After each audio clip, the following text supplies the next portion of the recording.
กองประชุมได้จัดขึ้นในวันที่ 7 สิงหาคม 2026 นี้โดยการเป็นประธานของสหายพลตรีไพวันจันทภูมากรรมการคณะประจำพรรคกระทรวงหัวหน้าห้องว่าการกระทรวงป้องกันประเทศมีคณะพรรคองค์การคณะกรมห้องการคณะอำนวยการบริษัทรัฐวิสาหกิจและพนักงานหลักแหล่งเข้าร่วม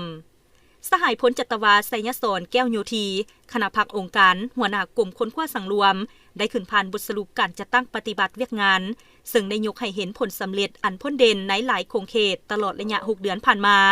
ห้องว่าการกระทรวงได้เฮ็ดหน้าที่เป็นเสนาธิการให้แก่คันเทิงอย่างมีประสิทธิภาพโดยเฉพาะแม่นการจะตั้งผันขยายมติกองประชุมใหญ่ครั้งที่ 12 ของพรรคและมติกองประชุมใหญ่ครั้งที่ 6 ของคณะพรรคกระทรวงว่าด้วย4 นาทีใหญ่สหุกแผนงาน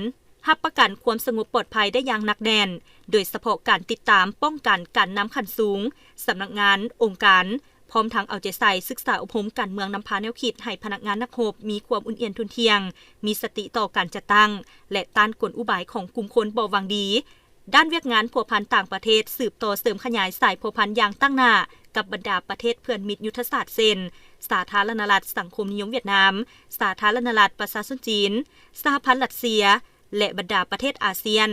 โดยเฉพาะแม่นการหัวมือแลกเปลี่ยนกองประชุมผู้เชี่ยวชาญต่างๆเวียกงานด้านมนุษยธรรมก็ประสบผลสำเร็จสูงในการขุดค้นอัฐิทหารอาสาสมัครเชี่ยวชาญเวียดนามได้หลายกว่า100อัฐิในหลายแขวงทั่วประเทศรวมถึงการซอกหาห้องห้อยสิ่งเศษเหลือของทหารอเมริกา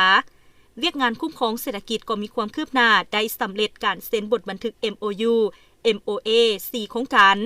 พร้อมนั้นยังติดตามการปินปัวสุขภาพของการนำขันสูงและสุขยูเวียกงานองค์การจะตั้งมหาชนชาวหนุ่มแม่หญิงให้มีความฝดฟื้นผลงานเหล่านี้ได้รับการย่องยอสมเสยและได้รับเหรียญไซเหรียญการแรงงานและใบย่องยอรัฐบาลให้แก่กลุ่มกองหลวงหมู่บุคคลดีเด่นอย่างสมเกียรติกองประชุมยังได้ตีราคาอย่างโกงไปโกงมาถึงข้อคงค้างบางประการเพื่อแก้ไขจุดอ่อนและสืบต่อเสริมขยายผลงานกองประชุมได้กำหนดทิศทางแผนการสำหรับ6 เดือนท้ายปี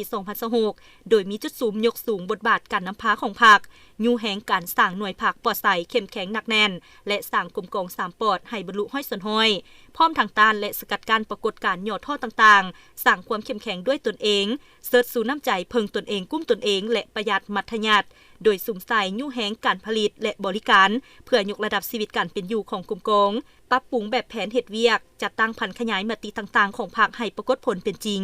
ปกปักรักษาวัตถุเทคนิคและเกี่ยมพร้อมรับมือกับการเปลี่ยนแปลงของดินฟ้าอากาศพยาธิระบาดตามฤดูกาลหัดแน่นการพัวพันต่างประเทศเสริมซึมปฏิบัติแนวทางการต่างประเทศของพรรคอย่างถูกต้องเพิ่มทวีการพัวพันหัวมือกับกองทัพประเทศเพื่อนมิตรยุทธศาสตร์และภาคพื้นเพื่อประกอบส่วนเข้าในการรักษาสันติภาพและเสถียรภาพอย่างยืนยง